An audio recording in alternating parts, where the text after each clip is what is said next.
അഭിവന്ദ്യ Mar Sebastian Vallopilly പിതാവിന്റെ നാമകരണ നടപടികൾ ഔദ്യോഗികമായി ആരംഭിക്കുന്നതിനുള്ള ഒരുക്കങ്ങൾ തലശ്ശേരി അതിരൂപത ആരംഭിച്ചു. ഇതിനു മുമ്പായി പിതാവിന്റെ ജീവിതം, വിശുദ്ധിയുടെ കീർത്തി, അദ്ദേഹം വഴി ലഭിച്ചിട്ടുള്ള അനുഗ്രഹങ്ങൾ എന്നിവ അന്വേഷിച്ച് വിശദമായ പഠനങ്ങൾ നടത്തി റിപ്പോർട്ട് സമർപ്പിക്കുന്നതിന് ഒരു 3 അംഗ കമ്മീഷനെ അതിരൂപത നിയമിച്ചു.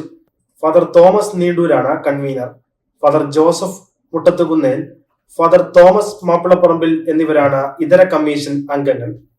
കമ്മീഷന്റെ പഠനങ്ങളെയും അന്വേഷണങ്ങളെയും സഹായിക്കുന്നതിന്റെ ഭാഗമായി പിതാവിന്റെ പുണ്യങ്ങളെക്കുറിച്ച് അറിവുള്ളവരും പിതാവിന്റെ മാധ്യസ്ഥം വഴി അനുഗ്രഹം ലഭിച്ചവരും വിവരങ്ങൾ കമ്മീഷന് നൽകണമെന്നും അതിരൂപത അധ്യക്ഷൻ മാർ ജോസഫ് പാംപ്ലാനി വൈദികർക്കയച്ച സർക്കുലറിൽ ഓർമ്മിപ്പിച്ചു.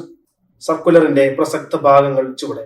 1953 ഡിസംബർ 31 തലശ്ശേരി അതിരൂപത സ്ഥാപിതമായതു മുതൽ 1989 ഫെബ്രുവരി 18 വിരമിക്കുന്നത് വരെ നമ്മെ നയിച്ച മലബാറിന്റെ മോസസ് എന്നറിയപ്പെടുന്ന അഭിവന്ദ്യ മാർ സെബാസ്റ്റ്യൻ വള്ളോപ്പള്ളി പിതാവ് ദിവാംഗതനായിട്ട് 2024 ഏപ്രിൽ 4 18 വർഷം പൂർത്തിയായി. ഭാരതപ്പുഴയ്ക്കിക്കരെ സിറോ മലബാർ സഭ ഇന്ന് കാണും വിധം വളർന്നതിന്റെ പിന്നിൽ അഭിവന്ദ്യ വള്ളോപ്പള്ളി പിതാവിന്റെ സംഭാവനകൾ സമാനതകളില്ലാത്തതാണ്. പിതാവിന്റെ ധീര നേതൃത്വമാണ് അതിരൂപതയുടെ വളർച്ചയ്ക്ക് അടിസ്ഥാനമിട്ടത്. അതിരൂപതയിൽ നിന്നും 1973 വിഭജിക്കപ്പെട്ടതാണ് മാനന്തവാടി രൂപത. തുടർന്ന് 86 താമരശ്ശേരി രൂപതയും ബൽത്തങ്ങാടി, മാണ്ഡ്യ, ഭദ്രാവതി രൂപതകളും സ്ഥാപിതമായി.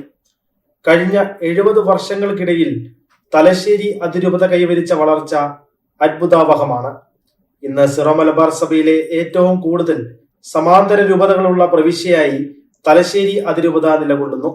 അഭിവന്ദ്യ വള്ളോപ്പള്ളി പിതാവിന്റെ ജീവിത വിശുദ്ധി അദ്ദേഹത്തിന്റെ ത്യാഗോജ്ജലമായ ജീവിതത്തോടൊപ്പം ദൈവജനത്തിന്റെ ഇടയിൽ അംഗീകരിക്കപ്പെട്ടു. പിതാവ് 2006 ഏപ്രിൽ 4 ദിവാംഗതനായി തലശ്ശേരി സെന്റ് ജോസഫ് കത്തീഡ്രൽ ദേവാലയത്തിൽ സംസ്കരിക്കപ്പെട്ടതോടെ തലശ്ശേരി മെത്രാപ്പോലിത്തൻ ദേവാലയവും തീർത്ഥാടന ദേവാലയവുമായി മാറിയിട്ടുണ്ട്.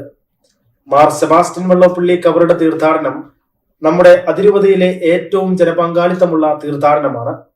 സാമൂഹ്യ രാഷ്ട്രീയ രംഗങ്ങളിൽ കേരള സമൂഹത്തിൽ ശ്രദ്ധിക്കപ്പെട്ടിരുന്ന അഭിവന്ദ്യ വള്ളോപ്പള്ളി പിതാവിന്റെ ജീവിത വിശുദ്ധി അദ്ദേഹത്തിന്റെ മരണശേഷം കൂടുതൽ തെളിഞ്ഞു വരികയാണ്.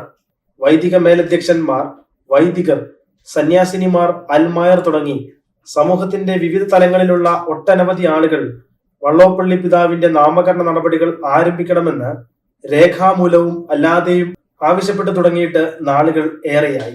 തുടർന്ന് നാമകരണ നടപടികൾക്കായി വിവരങ്ങൾ അയച്ചു കൊടുക്കേണ്ട വിലാസവും ഉൾപ്പെടുത്തിയിട്ടുണ്ട്. പിതാവിന്റെ നാമകരണ നടപടികൾക്ക് വേണ്ടി പ്രാർത്ഥിക്കുവാൻ നമുക്കേവർക്കും കടമയുണ്ടെന്നും തലശ്ശേരി അതിരൂപത പ്ലാറ്റിനം ജൂബിലിക്കുള്ള ഒരുക്കത്തിലാണെന്നും ഓർമ്മിപ്പിച്ചുകൊണ്ടാണ് സർക്കുലർ അവസാനിപ്പിച്ചിരിക്കുന്നത്.